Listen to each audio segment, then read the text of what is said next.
Welcome to the next episode of Imitates Life with your host, me, Tripp Fusco. This podcast is a culmination of random ideas and musings I have. It's one part interview podcast conversational when I can get interviews with artists and get to just actually creatives. I think the term creatives is better, but I get to talk to them and tease out their practices and talk to them about their journey and why they do what they do. The second part of the show is episodes like this where I do some research with the help of AI, and I go through different concepts of creative endeavors with art. So last few episodes I've kind of started figuring out how this is going to work. This is new to me. I use AI primarily because I am, one, not doing this full time. Two, I don't necessarily know how to, like, I get the fundamentals of research, but I'm definitely not an expert at research. And I think using Gemini has been very helpful for me, and it cites its sources, and it seems to be a very useful tool for filling in the gaps where I fall short.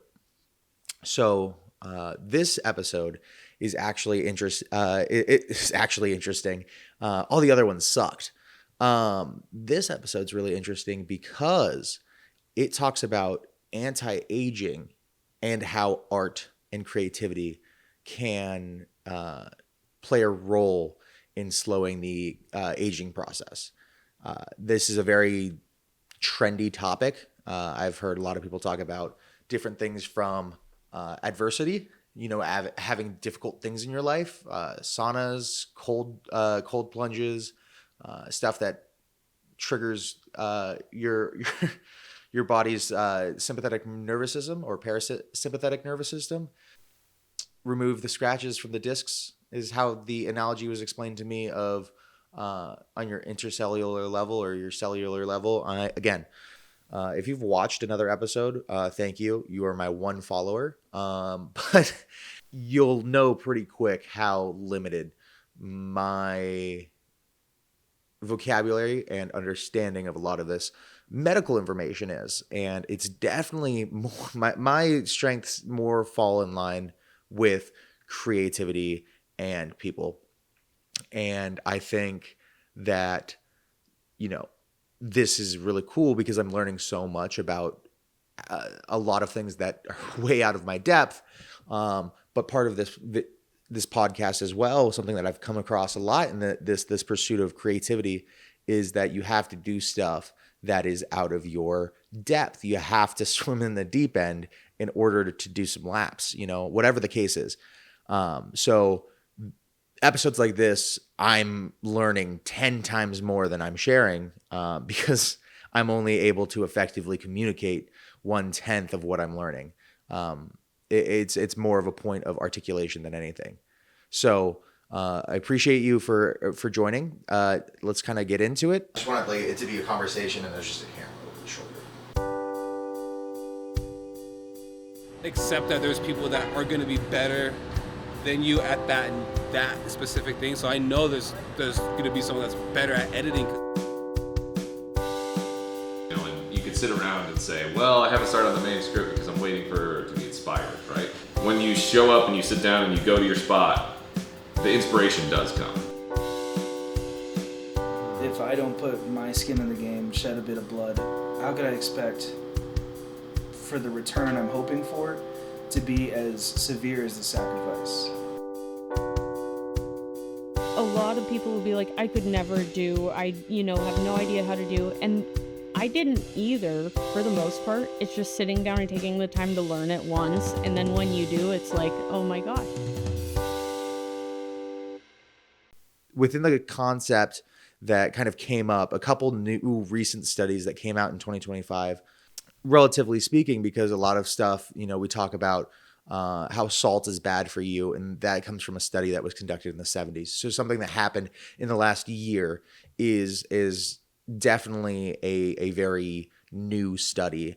So a couple of those, but one had found that the not the biological age, but the cognitive age of people who engaged in creative activities was actually up to 7 years younger than people in their same age group, biological age group. Meaning that if you're 77, right, but you're in a musical or a musician, you could be up to 70 in your cognitive age, even though your body is at a 77. And now this is a very interesting thing because we have these terms like biological age and cognitive age and anti-aging and de-aging and a lot of biomarkers people are using to glom onto a lot of the stuff. But the breakdown I got was very interesting. It talked about how people who were tango dancers were this at the forefront, the 7. Let's just look it up. I have it right here. So here's the actual breakdown. Tango dancers were 7.2 years younger, cognitively speaking. And then musicians were 5.8, visual artists were 5.4, strategy gamers were 3.1, and learners were 2.2. Learners being people who committed 30 minutes a day to learning something new, doing some kind of training. They also talk about, reference what different parts of their brain they're kind of engaging, which for the tango dancers, it's sensory motor and social circuit integration. For the musicians, it was auditory motor, synchronization, and neuroplasticity because they are, noodling, they're trying new things, they're constantly, doing new forms of music. Spatial reasoning and visual motor coordination for visual artists. Complex planning and rapid resource allocation for you strategy gamers, and acute upregulation of synaptic connectivity for people who are learners. That last one definitely made me feel like I was out of my depth. This study, to get a little bit more into the study, it was an international consortium involving over 1,400 participants across 13 countries, utilized advanced computational modeling to determine brain age. So it wasn't just 100 people, it wasn't 70 people, it wasn't a couple hundred people in, say, Middle America or South America, or in one of the previous episodes, there was one that was a very specific study that was like 48 people that were in, the scholarship or in grad school in Russia or on Russian arts or something like that. It was a very small study. This is a 1,400 participant study with across 13 countries, which means you're almost getting 100 people from each country. So a lot of this information is kind of coming from, it's kind of spread across the board. You kind of get out of, someone explained to me once, when you obviously get more numbers, you get better standing information. 100 people is what I've been told, a pretty standard size. But again, I don't know what I'm talking about. When it comes to the efficacy of a study, I can just tell you what I am being presented in the ways I found it. If you find something that's interesting and you want to learn more, go research it. If you think I'm full of it, just go find something. If you think AI is trying to whitewash my mind and brainwash me, counter me in the comment section, please. This next part I was going to look up a little bit more before discussing, but you know what? I'm here. I had the setup. I had some new gear. I wanted to play with it. So this video is brought to you in part by Colin. He donated his Hollyland to me for this production and future productions. So I have a Hollyland system to be able to remote monitor what I'm doing here, what's on the camera over there. And right now it's just a beautiful phone rest. Isn't that great? A couple $100 phone rest. So what happens, what they found out in this study was that they then took the information they had, and they put it into what they call a digital brain, which is a model that maps out the brain and shows how these activities work. And a lot of what was going on was coupling. And so that's kind of what was talking about earlier of like sensory motor and sensory motor and social circuit integration for tango dancers, or spatial awareness, or spatial reasoning and visual motor coordination, right? So the best example I have is the musician hears the notes and is reminiscent of different melodies and starts creating new melodies. That goes through the frontoparietal system, the brain's control center, supposedly. Again, I had to ask it to dumb it down a little bit for me because of my understanding of neuroscience and just science in general, human anatomy. But what was very obvious was it was connecting like the decision parts of your brain, the executive function of your brain, to maybe some motor skills. For example, going back to the guitar or the musician, let's say they're playing guitar.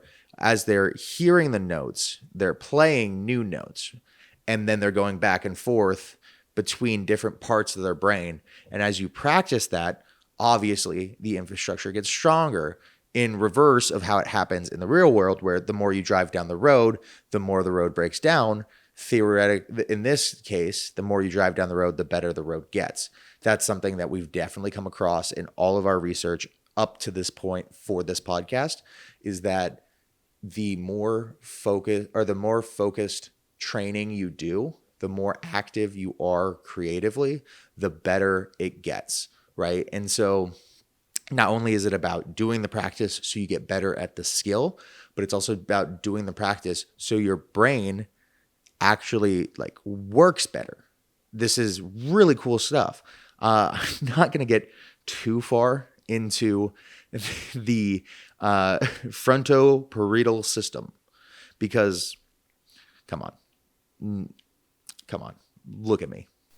No. Some of the executive skills that it talks about, right, are working memory, inhibitory control, attention focusing, and action planning.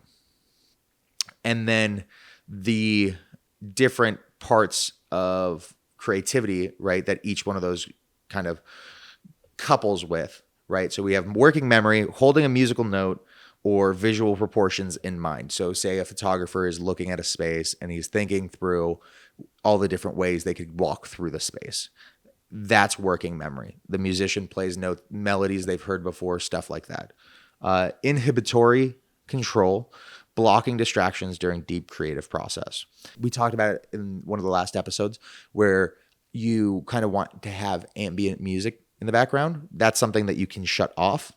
As you get that practice, you get better. It's a practice of meditation, focusing on the present, what's in front of you, and moving forward through that. Additionally, there's attention focusing, which is directing sensory focus to a canvas or an instrument. I feel like that might be a double beat. No, because one is blocking distractions, and the second is focus, which is, you can block distractions, but what are you focusing on, right? So I guess it's two different ones. And then action planning. So mapping the sequence or a dance or a story arc. This really comes into the strategic gaming. This comes into obviously the dance. This works for visual as well. If you're a filmmaker, right? You're telling a story arc narratively. How do you do that visually? How do you do that literally? How do you do that as in the sense of like word? These are all different executive functions that are strengthened by going through the creative process. So again, it's vitally important that we as humans are creative people because, we are built to be creative.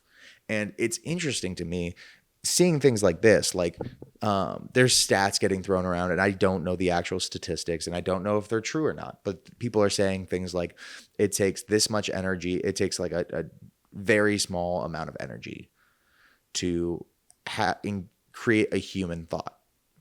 And it takes an enormous amount of energy to create a AI generated response.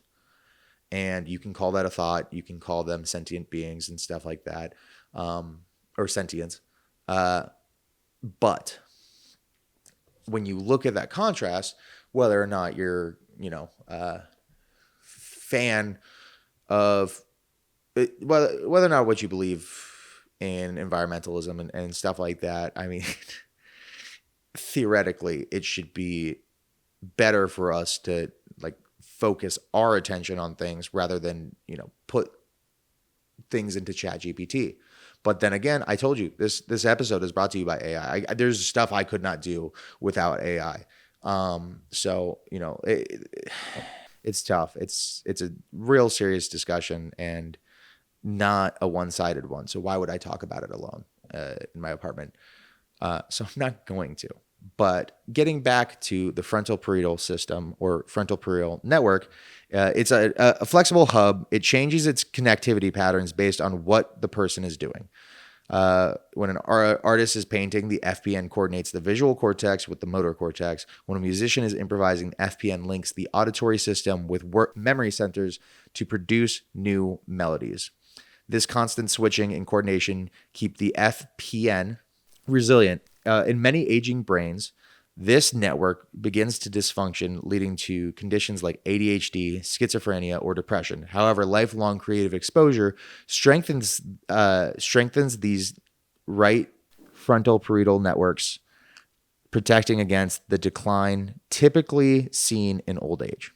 They do a really good job of describing where this network lies, and it starts with the executive function, the frontal lobe, right behind your forehead. And then it talks about how it goes and it runs up the top of your brain, right? So theoretically, like that is how I understood it.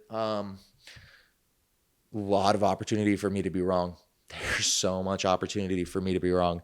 But that connection and those pathways running down that network, strengthening them. And then I think we've talked about this in other episodes where, and I don't know if I have, but one of the coolest things I think about is how diversifying your portfolio in the sense of not stock trading, but in the sense of creative outlets, you start creating different pathways that you can tie into in that working memory to start doing new and creative things everywhere.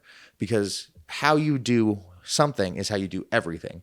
But how you do pottery, right? And you're working with your hands and you've got this actual instant gratification, right?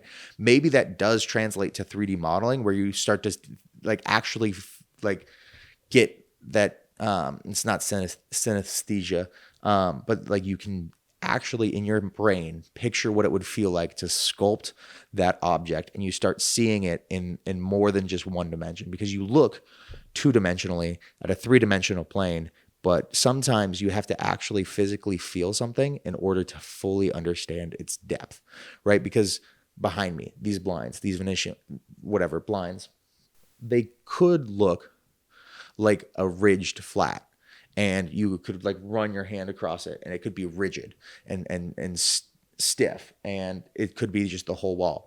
Obviously, you know what these look like. They have a little bit of waver to them, but you've felt them before. Most likely, they're the cheapest blinds in history. Maybe not, but you can all right, you can feel them. Once you feel them, you understand, okay, maybe they are rigid, but they're more placid, right? Like they're more easy to move. Like they're bendable. They're very flimsy. They're not like a stiff wall as over here, right?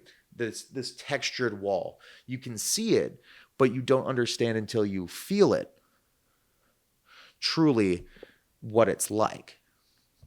And so that is essentially one of the coolest things about doing multiple creative things, because then you can start incorporating all of them together, right? It's not the way you tell a joke that, makes it funny. It's the way that you make your peanut butter and jelly sandwich that makes the joke funny. I could tell the same joke as someone who is extremely by the book. Like, think of it this way, actually. A better way of doing it is cooking.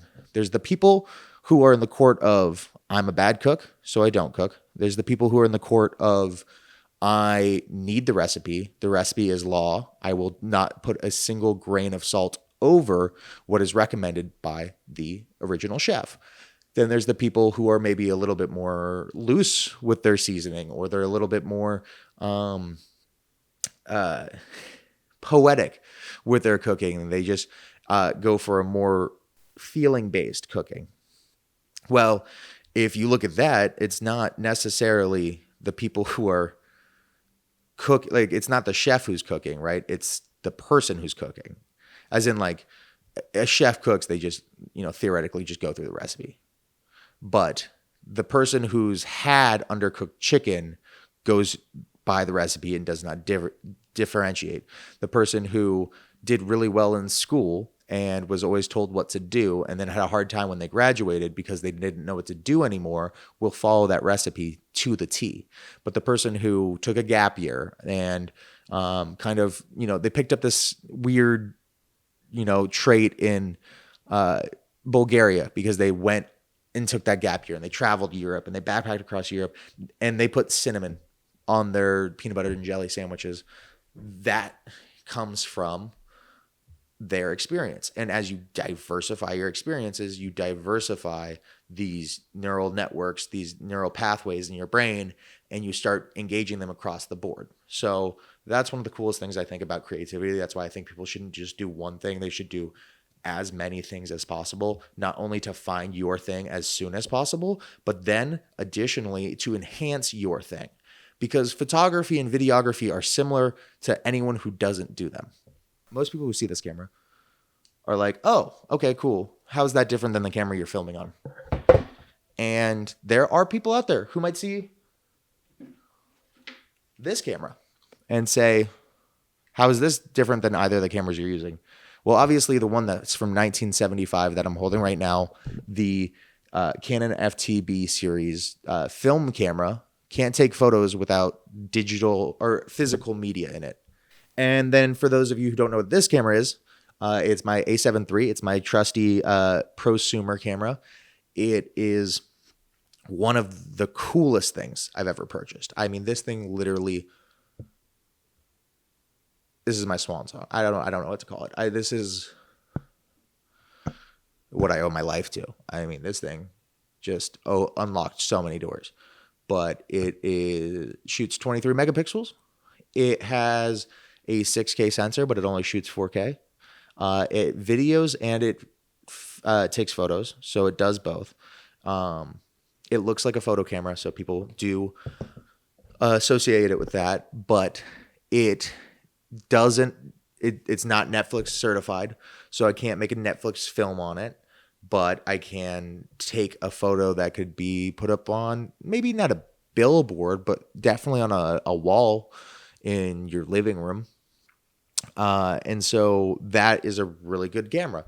And then I have my actual camera that we're filming on right now, which is theoretically Netflix certified. You could do it. I don't think I have the network of gear the infrastructure to support the footage I would need to do that. When I took photos on my A7 III, I understood things a very specific way, right? It was that in between. It was digital. I could spray and pray, as in like take as many photos as possible, and there's no intention. The second I got my film camera, and each photo cost $1, that changes your mindset. That changes everything. When you don't have variable ISO, if you don't know what that is, ISO, it's sensitivity. So it's how sensitive it is to the light. Think of your eyes when you're hungover, right? Or maybe just think about your eyes when you step outside of a dark room for the first time and your eyes just, oh, shoot. So like sensitivity is like how much it reacts to light.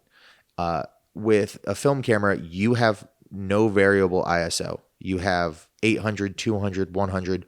Portrait 400 is one of my favorites. So let's say 400, right? So your ISO is always 400. Well, the second you step outside, the sun is so bright that you can only adjust two things: shutter speed or aperture, as in f-stop, or T if you're on cine gear. And so that limiting you makes it a lot more interesting to take photos. that's where you get flashes, but then you have to get flashes that sync with your camera. A lot of different things go into film photography, but a lot of things get taken away. And then you go to my prosumer camera, my A7 III, which was amazing for videography, for photography, for doing all the fun stuff that I like to do. But actually working with dedicated cine cameras has changed how I look at this. I did it a little bit in school and was like, well, what's the difference between those and my camera? Like, someone won cons on my camera. Like, why can't I do that? And it was because I was using it as what it's intended to be, which is, it's the middleman. It gets everything done, right? But when you use like an actual dedicated cine camera, you get some pretty insane specs. Then you get into the minutia of color space and shutter angle, I guess, could be one of the big changes from shutter speed to shutter angle, is a good differentiator between the photographers and the videographers and the cinematographers.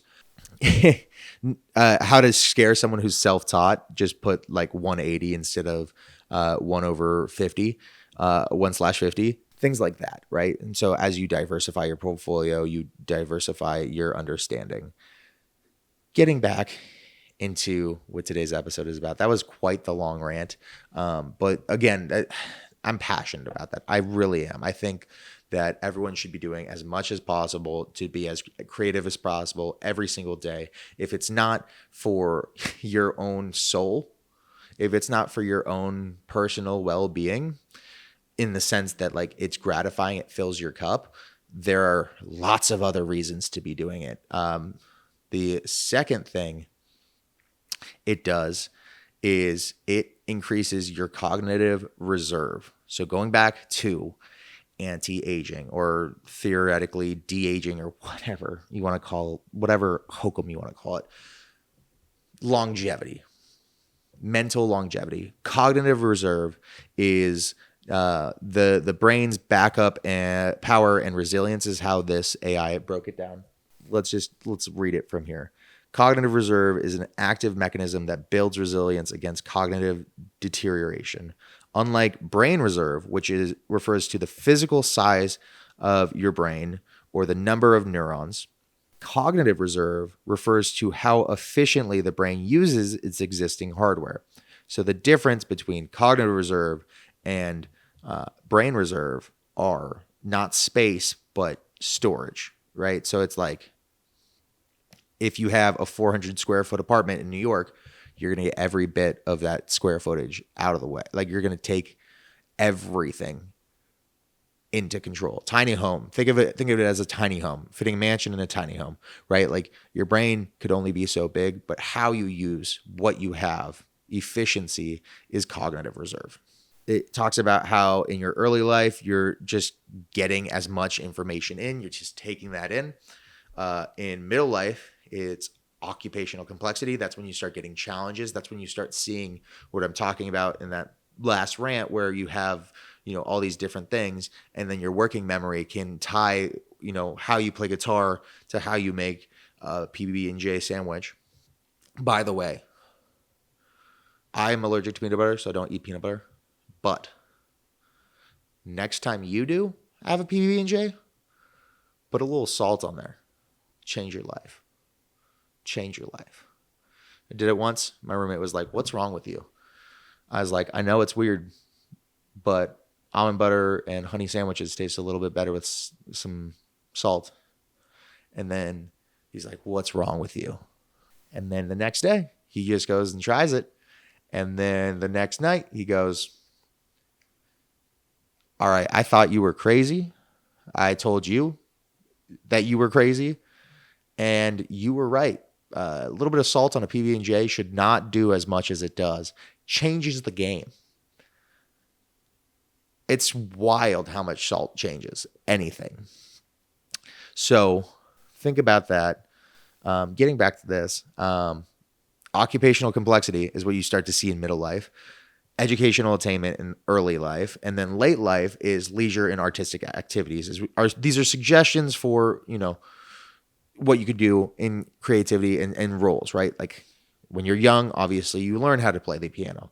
But when you're getting older, you start solving novel problems with the information that you're getting.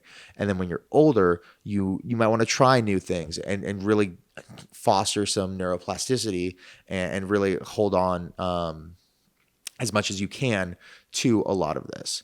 Speaking of plasticity, the brain possesses plasticity. Gosh, how to prove you don't know what a word means as fast as possible is to say it as many times as possible. The brain processes plasticity, the ability to form new connections and strengthen existing ones in response to experience. When an artist learns a new technique or a dancer masters a new routine, they are essentially adding more circuits to their backup power system. If one part of the brain is damaged by age or disease, the high reserve brain simply recruits alternative neural pathways to bypass the problem area, much like a hybrid car switching from its gasoline engine to its electric battery when the gas runs out. Not only, as in my rant, I said you can start to use your working memory to, go across different things, but then that's also going to help your brain when it does eventually start deteriorating. Because as much as I'd love to not have to deal with Alzheimer's or dementia or anything like that, it's going to happen to all of us. As you get older, you get shorter, your hair falls out, your skin gets thinner, and your brain deteriorates. But if you can create as many circuits, as many neural pathways, as many different routes, the infrastructure becomes so immense. It goes from a net to like a micro net, right? It's just like a tight network, right? When one road breaks down, you just take a diversion. You just go on a quick detour. That is the idea of what's coming in here. In a different 2025 study, they found that there's a backup battery. This is very interesting because this seems groundbreaking, but to someone who doesn't know any of this information beforehand, it really is just like, oh, that's cool. But I'm sure the people who figured this out, reading some of this dialogue, or not dialogue, but some of this literature, it seems like it's like a groundbreaking realization, a paradigm shift, if you will. In 2025, researchers at Yale University discovered a literal biological backup battery inside brain cells. Previously, it was believed that neurons did not store energy and had to rely on support cells for fuel. The Yale study revealed that neurons actually store their own reserves of glycogen, a form of sugar. During periods of metabolic stress, such as when the brain is working hard on a creative problem or during a medical emergency like a stroke, these neurons use an enzyme called PYGL1 to convert this stored sugar into fuel. The mechanism known as glycogen-dependent I don't even know why I tried. The mechanism known as GDGP, that is as good as you're getting, acts as a capacitor that buffers rapid shifts in energy demand. Creativity likely trains the system by placing consistent, healthy demands on the brain's energy metabolism, ensuring that the backup battery remains functional and efficient for decades. So what am I going to say? What have I said this episode over and over again? What have I said in other episodes? What did Forbes say in his interview? What did EJ allude to in her interview? What has been the common theme of all this? Just keep doing it. Just keep doing it, right? Practice. Why do you practice? To get better at a skill. Why do you practice? To create more neural pathways. Why do you practice? To make sure that the backup battery in my brain is tested so that when I do need it, when the storm comes and I need that backup generator to come on, boom, it comes on. You don't know if you'll ever need that, but you could need that someday, and you will need it someday because, like I said, it's inevitable. We're getting older every day, no matter what, no matter who, you're aging. If you can prepare for that by working out, if you can prepare for that by doing creative tasks to create a backup battery and make sure your brain is more efficient, do it. So what am I going to say? I'm going to say the same thing I always say. Just keep doing new things. Just keep doing things. Create. That was another part, another reason to keep doing creative things and do them often is the 10%, right? Because not only is flow about engaging in a practice that you've done 100 times and you work off that muscle memory, but it's also doing something up to 10% out of your comfort zone so that you are more engaged because you are challenging yourself. And that's because nothing is easy that's worth doing necessarily. I mean, laundry is easy and it's worth doing because you don't want to stink and you want to present well. I say this as my laundry rots in the dryer. Not rotting, but it's wrinkling. Going back, reeling myself in off my rant. The next portion of this, after the brain's backup battery, right? If you needed another reason to do things 1,000 times, do them 1,000 more. If not, just do it because don't do it. I don't care. Don't do it. I've given you all these reasons. And I know that the next one of these AI deep research things I do, there'll be 10 more reasons to do it. You're just increasing that context window, which I found out I was supposed to know because everyone knows it these days. Someone said, when someone says like, oh, everyone knows the definition of this because, it's so common these days. I didn't know that. I didn't know that one. Was I supposed to know that? We didn't talk about that at my school. Oh no. That's how I felt.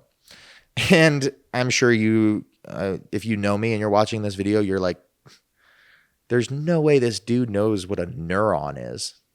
You're probably right. So going to the next stage, right?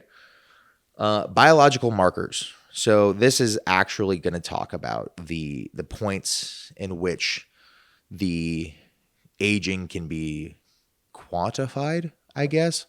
I still don't know how I feel about biological or cognitive age. I saw one of those frequency tests where it's like, when do you stop hearing the frequency? And then it just starts pitching up and it's like, a person in their a person that's 21 should be able to hear this at 18,000 hertz. Mine dropped off at like 23, 24. I'm 27. So like, doing great. My auditory age is actually younger than I am. My blood biomarker age is that of a 7-year-old. Again, the statistics are always changing because people are always changing, right? Like, when are people getting more frustrated? Are people getting depressed at an earlier age? Probably. But that's also probably because people have to grow up faster because of the atrocities they have to see and be inundated with every day. I doubt the average 12-year-old in 1972 had to worry about what like the average 12-year-old has to worry about now. Like, the context window is changing. There's that word again. The context of the of all of this is changing. So I don't necessarily understand biological markers in that way because like an 85-year-old today is not the same health level as an 85-year-old 10 years ago. Because if you were 85 10 years ago, you were almost a medical marvel. If you're 85 years old today, it's just like, okay. I feel like when I was like younger, and like maybe it was because I was younger, but like a couple of my grandparents passed in their 70s and my parents are in their 60s and they do not seem like they're 10 years away from it being all over. Like it doesn't. So maybe I'm wrong. For biological markers, telomeres are essentially the ends of your chromosomes, which are made up by your DNA. Let's just read. Let's read the smart people break it down for me as an idiot. At the most microscopic level, the anti-aging power of art can be measured through telomeres. Telomeres are the protective caps at the ends of our DNA strands, which are organized into structures called chromosomes. Okay, so I was right. Okay, so the telomeres are the ends of the strands of DNA, right? The DNA make up chromosomes. I'm not going to say the analogy. Telomeres prevent our DNA from unraveling or sticking together when cells divide. Each time a cell divides to make a new copy of itself, the telomeres get a little bit shorter. Obviously, if you're splitting resources, you're going to get half of your resources. So that's essentially what happens with telomeres. Until there gets to a point where they get too short and the chromosome begins to fray or fall apart. And the cell can no longer function properly or divide. This state of cellular exhaustion is called senescence. There's no way that was right, so just bear with me. There's no way. Senescence. And is a primary cause of biological aging. Okay, so to repeat this for myself more than anything else, I've read this like 3 times. To repeat this for me, when your cells divide, or no, not when your cells, when your chromosomes divide, they're made up of DNA. At the end of those DNA are these telomeres that are protective tips. As they divide, they split resources, and their resources get shorter and shorter until, you're spreading the last little bit of butter across all of your toast.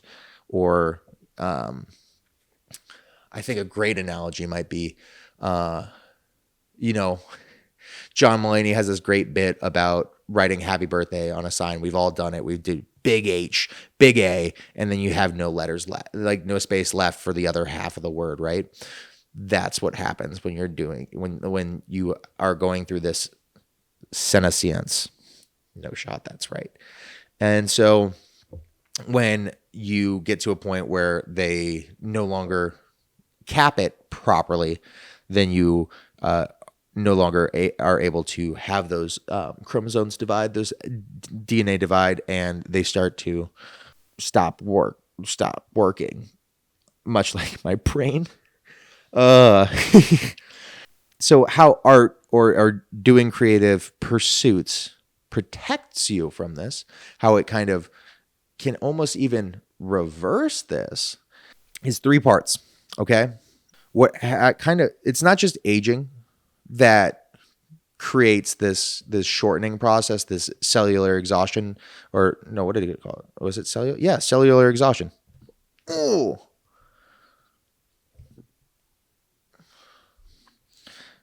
not just a big dumb jock anyway.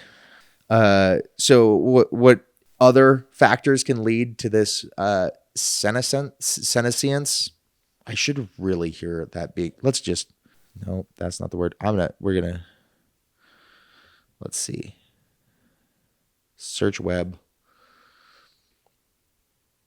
Okay, here we go. Senescence. I mumble through life. I'm mumbling through life. I'm stumbling through life. I'm bumbling through life. If it's got multiple B's in it, apparently I am BBLing it through life. All right, we're going to try this again. Senescence.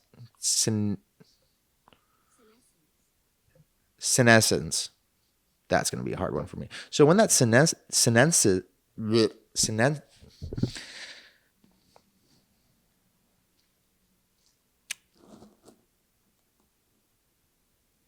when that senescence happens, is not just because of time. It doesn't just happen as time goes on. Senescence happens. It's strengthening. That neural pathway is strengthening. There's no way anyone's watching this. There's just no way anyone's listening or watching this. This is so crazy. They're going to play this at my funeral, and they're going to be like, he tried. What was he trying to do? I don't know. This is crazy. This is so crazy. This is so wild. As time moves forward, senescence honestly sounds like a big pharma company, like a pharmacy commercial on an NFL game. If you suffer from type 2 diabetes, try senescence. Okay. So when time moves forward, I'm going to get this out. When time moves forward,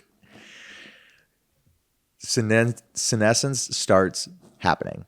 But it's not the only reason that senescence happens. See how to prove someone doesn't know a word? They just keep using it. Cortisol. This is one I do know a little bit about because I've done a good fair share of listening to Huberman, and we should all know. Look at me.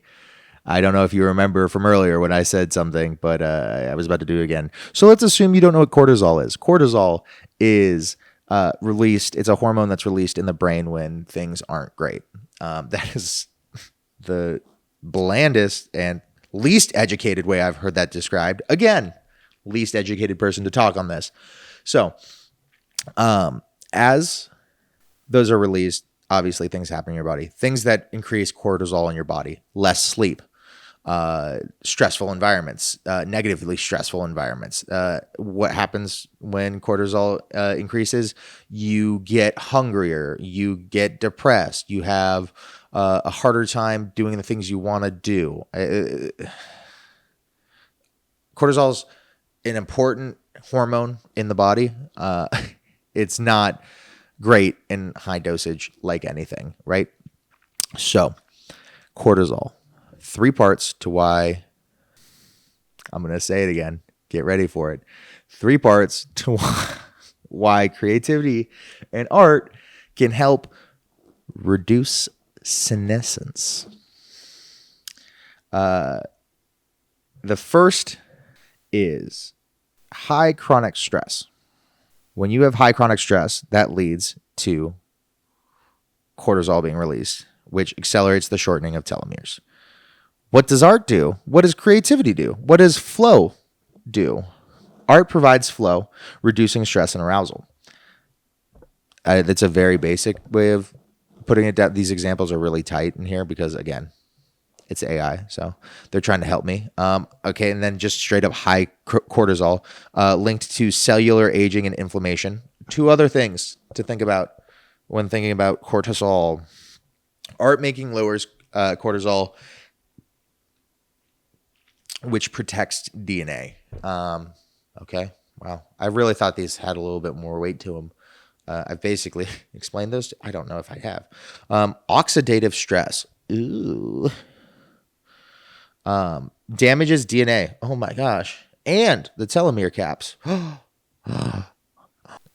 Creative engagement boosts positive arousal. So the part that I'm leaving out right now, which is probably would have been better if I read it in order, because for some reason this AI decided to disseminate this information in a very streamlined and effective way, and I just decided to bounce around. And so shortening of telomeres is not just a result of time. It is accelerated by oxidative stress, we just talked about that one, and high levels of cortisol, the hormone the body releases during stress.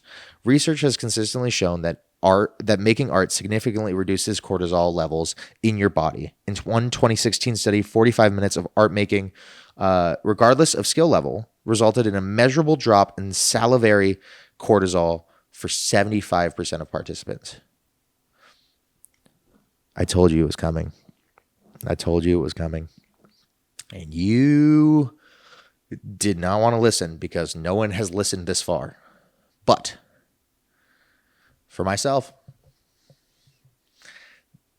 another reason to engage in creative activity and art is because it can reduce cortisol in a majority of people, a 3/4 majority, something that doesn't happen in the Senate of the United States government, happens when you consistently engage in creative activity and art.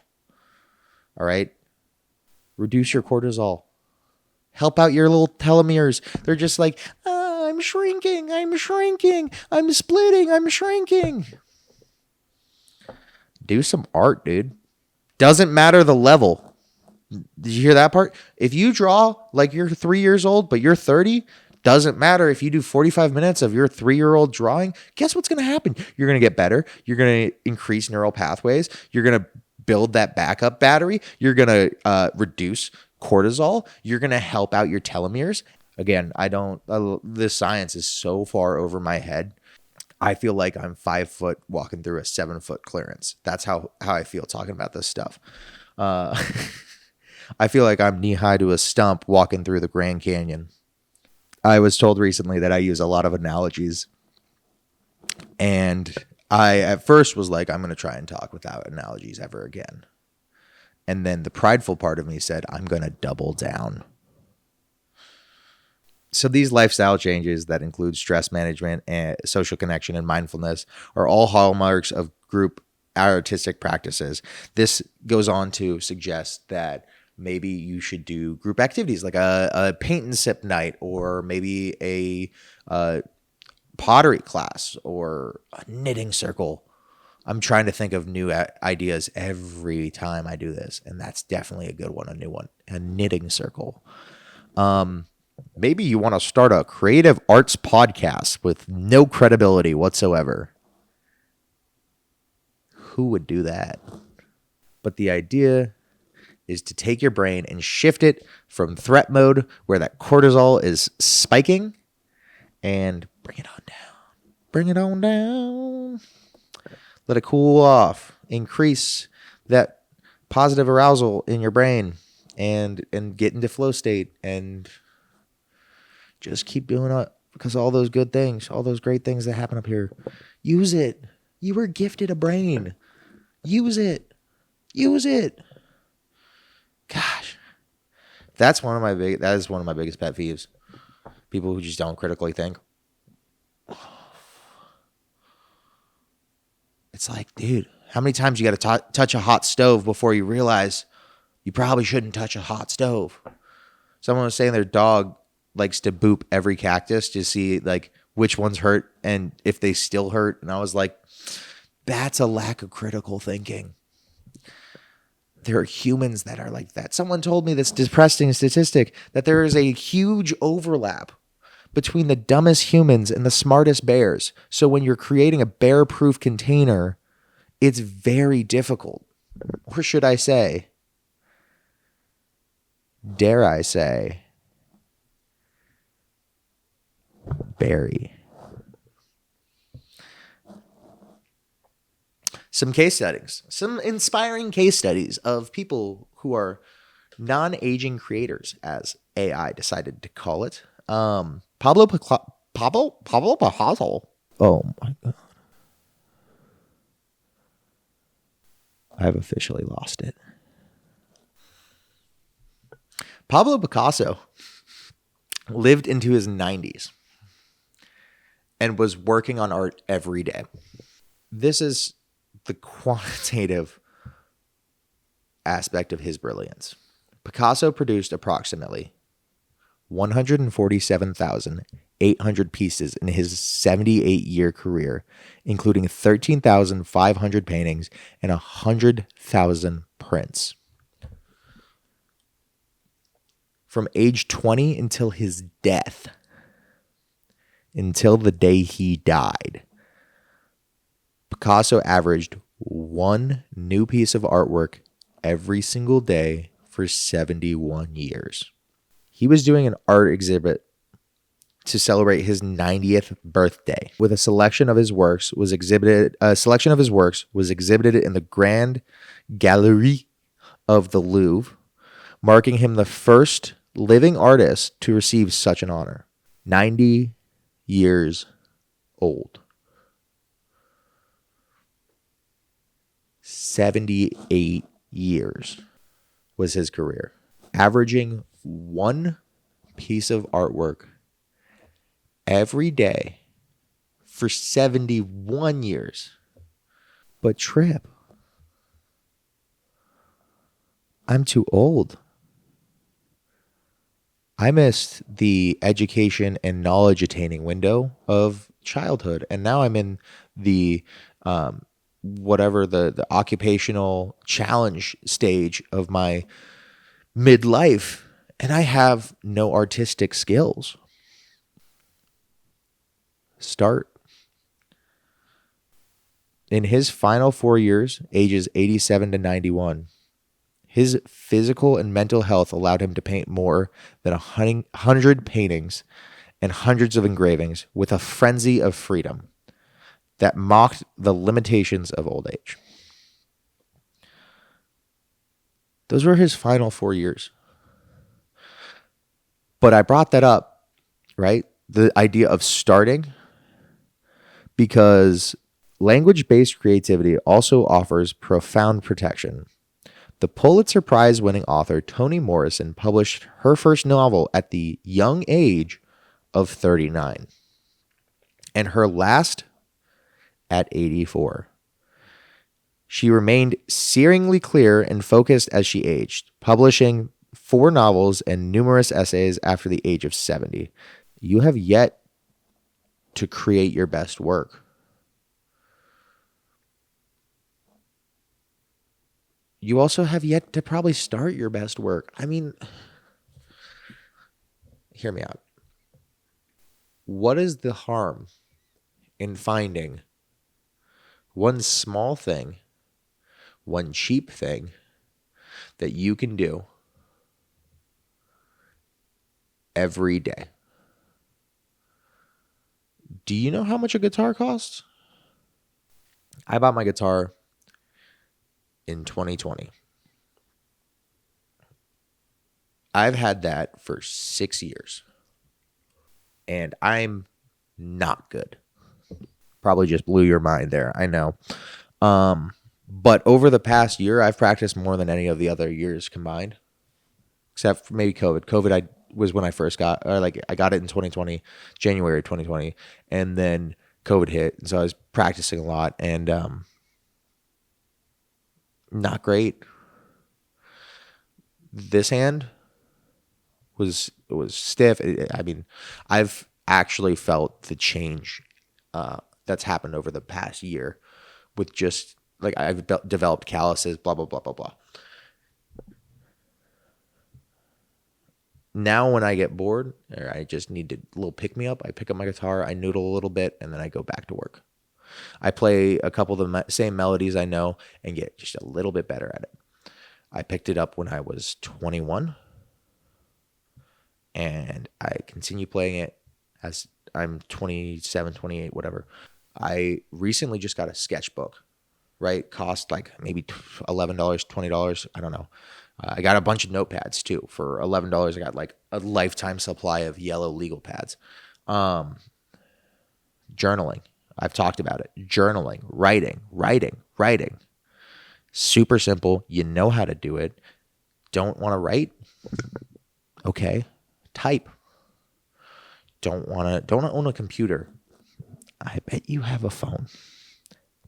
Just type. Just write. Journal. Draw. You don't need a lot to draw. You really just need a stick and some dirt. Like there's literally no cheaper way to become creative. There's one cheaper way to become creative than drawing or writing. That's thinking. Literally just lay on your back and just start telling yourself a story. Tell yourself the story of a scrappy young teenager who discovers a dead body in town and no one seems to know that the body, like no one else knows the body was dead because the person's still alive. Ooh, Netflix just knocked on your door. I'm serious. Like just think of stories. It doesn't matter. Write poetry. It doesn't matter. Start something today. I don't care if you're 68 or 42 or 13 or 102. You should just start. You know, there's something you can do. There's this story. I don't know who it is, but there was someone who literally was so bedridden they couldn't even speak. And for like a year or years, I forget forget who this is. The story is so powerful. They spent that time bedridden, unable to speak. All they could do was watch and listen. And they became extremely adept at reading people's facial cues and their tone. And that is, once they got healthy, something that they carried on with them for the rest of their life. I'm not just talking about doing things to do things. I'm talking about how important it is for your survival, for thriving, for your life, to be able to do new things and try and be creative and test yourself. I mean, seriously, if you are really so bad at anything artistic or creative,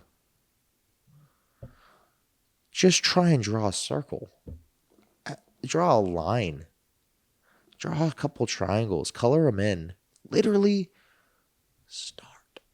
That's all I'm asking, is that you start. Because you could be that person who's in their 90s,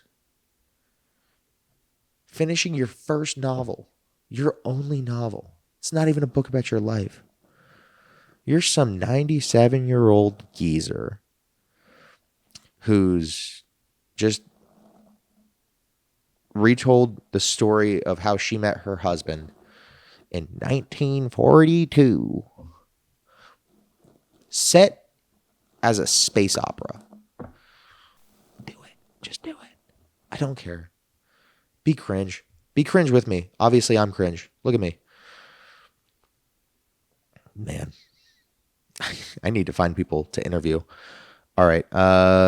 Couple other people. Norman Lear, 100, television. Isabella Ducrot, 94, textile art. Judi Dench, 80s plus, acting. Grandma Moses, 101, painting. Peter Saul, painting, 90. Boom. It's going to keep you from dying. That's not true. This is the holy grail. Creative thinking? That's the holy grail.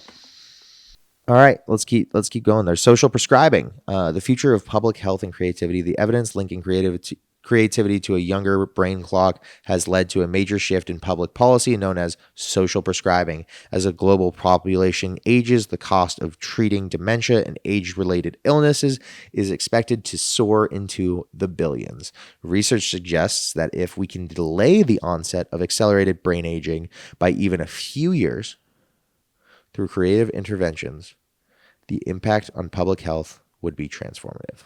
This point really, like this right here is the whole thing for me. Like the everything up until this point included, and then you stack this on top. That's like what's important to me is connecting with people and being creative. Two things fundamental for human existence. We need each other, and we need to be doing things that fill us up, right? Like we need to be doing things that are important. You may not think that your textile art is important, but someone does. There's this show I love. There's a couple different things that I love watching, and I watch them at pretty low points in my life. And the creators of those things will never know, ever, they saved my life.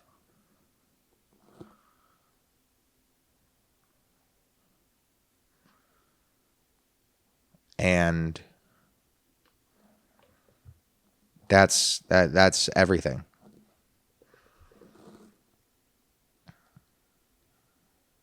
I had a friend who I collaborate with.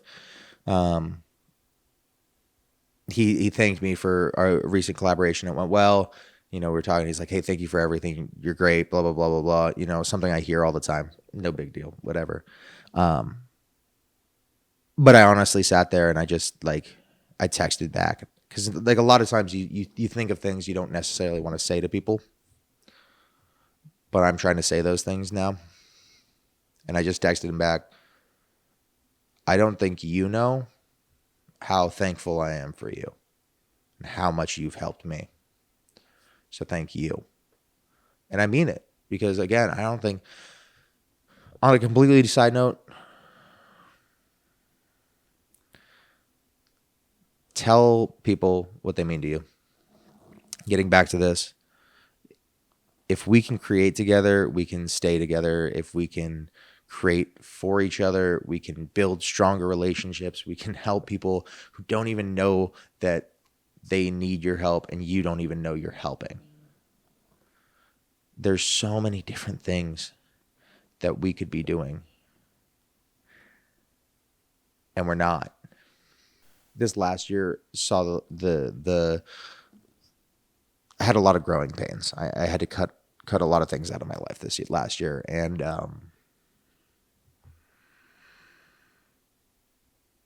one of those was nicotine. I had been using nicotine habitually since I was in college. The first time I tried, I was 16. Bought my first vape at 17. Won a Juul and a bet when I was 18. And then it was off to the races. Between Juul, Dip, Zyn, Fix, Fuse, all of them. Whatever. Soren. Line them up. Habitually using them. Until I turned, I think it was 23. Went 6 months without it. Thought I was in the clear. Got a little cocky. Fell back into it. Like I said, for 10 years, I was habitually using this. I started when I was 16. I stopped when I was 26. What was really nice about the nicotine is it hijacks your brain reward system. And it makes you feel like you're doing stuff when you're not. And it gives you that when you're just sitting on the couch, right? It makes life easier. And then it makes it a whole lot harder. And when I was a kid, I would do that with TV. TV was my safe space. I watched the same shows 8 times each. I've seen The Office so many times. It actually upsets people. I have loved ones who just never will ever be able to hear Steve Carell speak again because of how many times I've watched The Office. And it's the same thing. I'm able to just kind of numb into this almost aimless state where it's just, again, that reward system's going, and now we have Instagram and TikTok and YouTube, and it continues to become harder to not fall into these traps. So in this last year, I quit nicotine, and I have the goal to reduce the TV and the Instagram, the TikTok, and replace it with slower dopamine, with more rewarding dopamine. It's think of it as just groceries, right? Another analogy for you. Think of it as groceries. You can go to McDonald's or you can cook your own meal. Cooking your own meal is going to take more time. It might cost a little bit more sometimes, depending on what you get. And it's a lot more involved, right? But you feel a lot better after. So my challenge to you, as it is my challenge to myself, also me being the only person who watches these or listens, I also listen to them. I review these multiple times before I post them. Pick up that guitar. Pick up that sketchbook. Mess around on Procreate. Edit that video that's been sitting in the queue forever. Go take photos. Buy a roll of film. If you really need to spend $20 on 5,000 puffs, why don't you spend why don't you spend $30, $20 on a roll of film? Why don't you start developing your own film so it saves a little bit of money, but it also creates more of a process? Why don't you do your laundry, Tripp?